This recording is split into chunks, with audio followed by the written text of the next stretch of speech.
I was in Tokyo, the city buzzing with neon and ambition, finalizing a deal that could have changed everything for my company. My phone vibrated against the sleek conference table, and I ignored it at first, too focused on the Japanese executives nodding across from me. But when it buzzed again, I glanced down.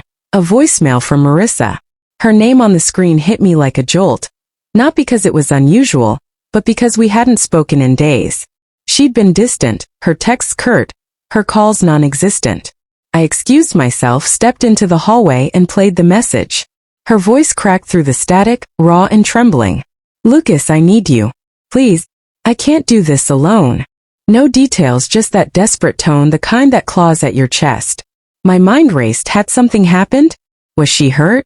I replayed it, searching for clues, but there was nothing but her voice, heavy with something I couldn't name. The deal, the months of preparation, the millions on the line, it all blurred.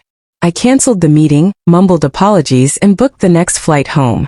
18 hours in the air, my stomach knotted, imagining every worst-case scenario. When I landed, I drove straight to our house, the one we'd bought together 3 years ago, back when her laughter filled every room. The lights were on and I could hear music, something upbeat out of place. I walked in, my suitcase still in hand, and there she was in the living room with her sister Delilah, surrounded by suitcases and beachwear. Marissa was laughing, holding up a bikini, her eyes bright. No trace of the woman who'd left that voicemail. Delilah spotted me first, her smile faltering. "Lucas? What are you doing here?" Marissa turned, her expression shifting from surprise to something unreadable. "You're back early," she said, setting the bikini down. No rush to hug me, no relief. I stood there, jet-lagged and confused, the weight of her voicemail still pressing on me. "I got your message," I said, my voice tighter than I meant. "You said you needed me." Her brow furrowed, then she laughed. A quick, dismissive sound. "Oh, that. I was just overwhelmed. It's fine now." She gestured to the suitcases. "Delilah and I are going to Bora Bora for a week. Girls' trip."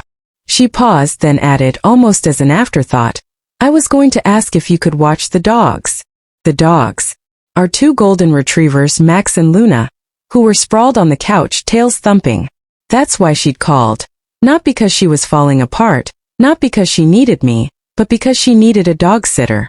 I felt the air leave me, the sting of it sinking deep. I'd flown across the world, tanked a deal for this. "You couldn't just text me that?" I asked, my voice low. She shrugged, already turning back to her packing. "I didn't think you'd make a big deal out of it." Delilah avoided my eyes, busying herself with folding clothes. I stood there, the man who'd built a business from nothing, who'd always been the steady one, feeling like a fool in my own home. Over the next few days, with Marissa and Delilah gone, the house felt too quiet, the dogs my only company. I fed them, walked them, scratched their ears while they leaned into me, their loyalty so simple it hurt. I kept replaying her voicemail, her laugh, the way she brushed me off. It wasn't just this trip. It was the months of her pulling away, canceling plans, dismissing my attempts to connect. I'd been too busy with work to notice how much space she'd taken up in our life, how little she'd left for me. One night, unable to sleep, I started going through our joint accounts. I don't know why, maybe I needed something to do, or maybe some part of me knew. That's when I found it. Transfers I hadn't authorized, thousands moved to an account I didn't recognize. My heart thudded as I dug deeper, uncovering a hidden account in her name, linked to my business. She'd been siphoning money, small enough amounts to go unnoticed, but over months it added up to nearly 50 grand. My business, the thing I'd poured my soul into, was being bled dry to fund her life, her trips, her freedom. I sat there in the dark, the screen glowing, Max's head resting on my knee. The betrayal wasn't just the money. It was the realization that she'd never seen me as a partner, only a resource. I thought of the time she'd pushed me to work harder, to take bigger risks, always framing it as for us. But it was for her. Always her.